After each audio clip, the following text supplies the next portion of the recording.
Central Vigilance Commission. Establishment.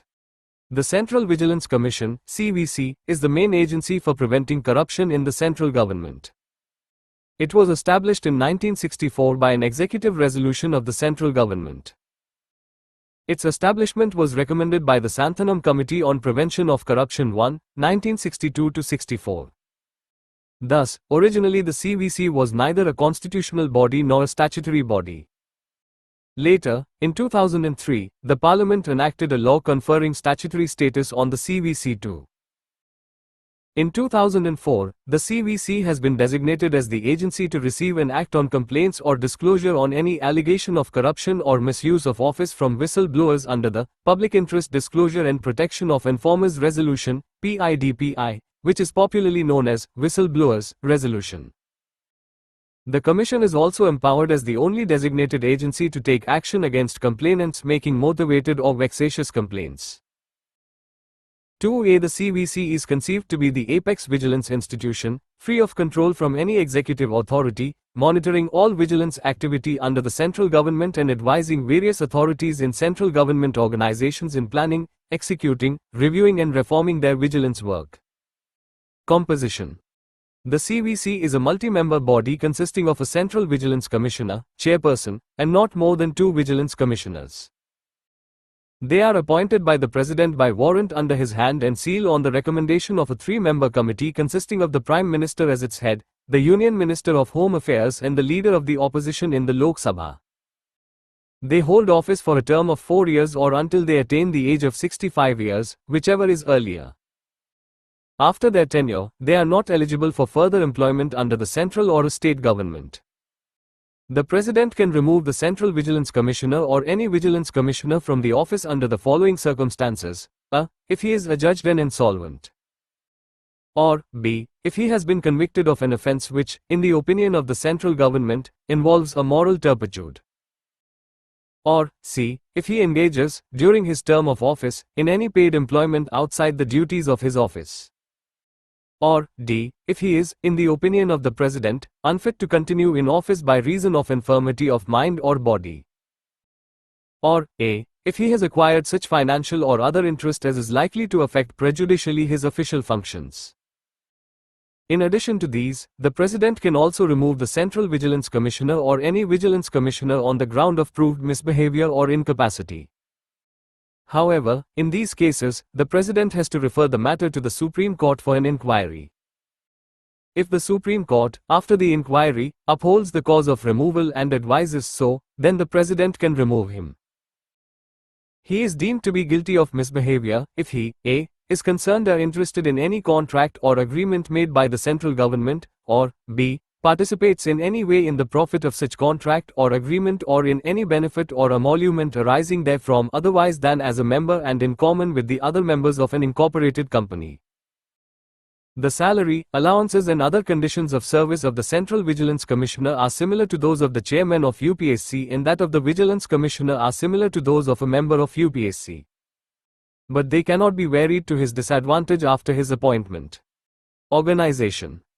The CVC has its own Secretariat, Chief Technical Examiners Wing, CTE, and a wing of Commissioners for Departmental Inquiries, CDIs. Secretariat. The Secretariat consists of a Secretary, Joint Secretaries, Deputy Secretaries, Under Secretaries and office staff. Chief Technical Examiners Wing. The Chief Technical Examiners Organization constitutes the technical wing of the CVC. It consists of chief engineers, designated as chief technical examiners, and supporting engineering staff. The main functions assigned to this organization are as follows: I. Technical audit of construction works of government organizations from a vigilance angle. E. Investigation of specific cases of complaints relating to construction works. E. Extension of assistance to CBI in their investigations involving technical matters and for evaluation of properties in Delhi. IV. Tendering of advice, assistance to the CVC and Chief Vigilance Officers in vigilance cases involving technical matters. Commissioners for Departmental Inquiries. The CDIs function as inquiry officers to conduct oral inquiries in departmental proceedings initiated against public servants. Functions. The functions of the CVC are: 1. To inquire or cause an inquiry or investigation to be conducted on a reference made by the central government wherein it is alleged that a public servant being an employee of the central government or its authorities 3. Has committed an offence under the Prevention of Corruption Act, 1988. 2. To inquire or cause an inquiry or investigation to be conducted into any complaint against any official belonging to the below-mentioned category of officials wherein it is alleged that he has committed an offence under the Prevention of Corruption Act, 1988, a. Members of all India Services 4 serving in the Union and Group, a. Officers of the central government, and b. Specified level of officers of the authorities of the central government. 3. To exercise superintendence over the functioning of the Delhi Special Police Establishment, CBI, insofar as it relates to the investigation of offences under the Prevention of Corruption Act, 1988. 4. To give directions to the Delhi Special Police Establishment, CBI, for superintendence insofar as it relates to the investigation of offences under the Prevention of Corruption Act, 1988. 5. To review the progress of investigations conducted by the Delhi Special Police Establishment into offences alleged to have been committed under the Prevention of Corruption Act, 1988. 6. To review the progress of applications pending with the competent authorities for sanction of prosecution under the Prevention of Corruption Act, 1988. 7. To tender advice to the central government and its authorities on such matters as are referred to it by them. 8. To exercise superintendence over the vigilance administration in the ministries of the central government or its authorities. 9. To undertake or cause an inquiry into complaints received under the Public Interest Disclosure and Protection of Informers Resolution and recommend appropriate action. 10. The central government is required to consult the CVC in making rules and regulations governing the vigilance and disciplinary matters relating to the members of central services and all India services. 11. The Central Vigilance Commissioner, CVC, is the chairperson and the 2 Vigilance Commissioners along with Secretaries of M.O. Home Affairs, D.O. Personnel and Training and the D.O. Revenue in M.O. Finance are the members of the selection committees, on whose recommendation the central government appoints the Director of Enforcement. Further, this committee, in consultation with the Director of Enforcement, recommends officers for appointments to the posts above the level of Deputy Director of Enforcement. 12. The Central Vigilance Commission has been notified as a specific authority to receive information relating to suspicious transactions under the Prevention of Money Laundering Act, 2002.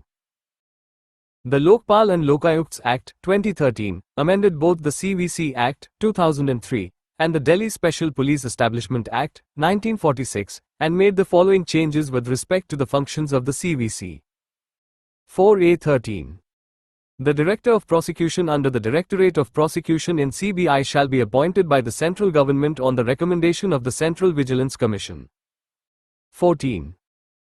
The Central Vigilance Commissioner, CVC, is the chairperson and the 2 Vigilance Commissioners along with Secretaries of M.O. Home Affairs and D.O. Personnel and Training are the members of the selection committees, on whose recommendation the central government appoints officers to the posts of the level of SP and above in the CBI except Director of CBI. 15.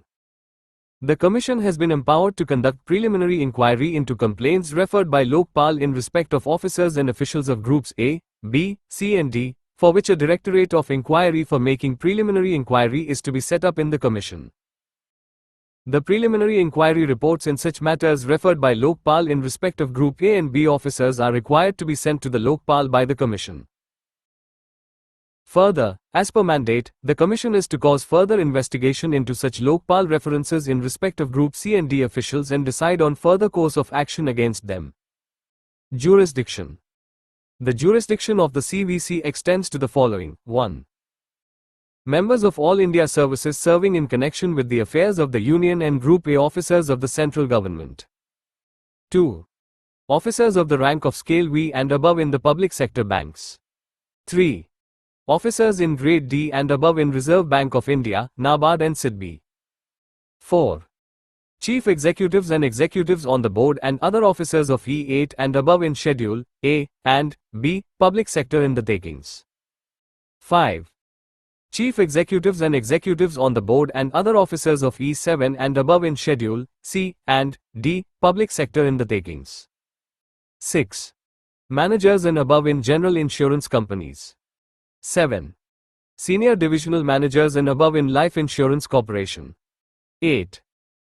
Officers drawing salary of 8,700 rupees per month, pre-revised, and above on central government DA pattern, as may be revised from time to time, in societies and local authorities owned or controlled by the central government. Working. The CVC conducts its proceedings at its headquarters, New Delhi. It is vested with the power to regulate its own procedure. It has all the powers of a civil court and its proceedings have a judicial character. It may call for information or report from the central government or its authorities so as to enable it to exercise general supervision over the vigilance and anti-corruption work in them. The CVC, on receipt of the report of the inquiry undertaken by any agency on a reference made by it, advises the central government or its authorities as to the further course of action. The central government or its authorities shall consider the advice of the CVC and take appropriate action. However, where the central government or any of its authorities does not agree with the advice of the CVC, it shall communicate the reasons, to be recorded in writing, to the CVC. The CVC has to present annually to the President a report on its performance. The President places this report before each House of Parliament. Vigilance units in the ministries. All ministries, departments in the Union government have a Chief Vigilance Officer, CVO, who heads the vigilance division of the organization concerned, assisting and advising the secretary or head of office in all matters pertaining to vigilance. He also provides a link between his organization and the Central Vigilance Commission on the one hand and his organization and the Central Bureau of Investigation on the other. Vigilance functions performed by the CVO include I. Collecting intelligence about corrupt practices of the employees of his organization, E. Investigating verifiable allegations reported to him, E. Processing investigation reports for further consideration of the disciplinary authority concerned, IV. Referring matters to the Central Vigilance Commission for advice wherever necessary. 5. Whistleblowers Protection ACT, 2014. The salient features of the Whistleblowers Protection Act 2014-6 are as follows. 7:1. The Act provides a mechanism for protecting the identity of whistleblowers, a term given to people who expose corruption. People who expose corruption in government or irregularities by public functionaries can now be free of any fear of victimization. 2. The Act also provides for a system to encourage people to disclose information about corruption or the willful misuse of power by public servants, including ministers. 3. As per the Act, a person can make a public interest disclosure on corruption before a competent authority, which is at present the Central Vigilance Commission, CVC. The government, by notification, can appoint any other body also for receiving such complaints about corruption. 4. The Act, however, lays down punishment of up to 2 years in prison and a fine of up to 30,000 rupees for false or frivolous complaints. 5. The Act says that every disclosure shall be made in good faith and the person making the disclosure shall provide a personal declaration stating that he reasonably believes that the information disclosed by him and the allegation contained therein is substantially true. 6. Disclosures can be made in writing or by email message in accordance with the procedure as may be prescribed and contain full particulars and be accompanied by supporting documents or other material. 7. However, no action shall be taken on a disclosure if it does not indicate the identity of the complainant or public servant or if the identity of the complainant or public servant is found to be incorrect. 8. The Act is not applicable to the Special Protection Group.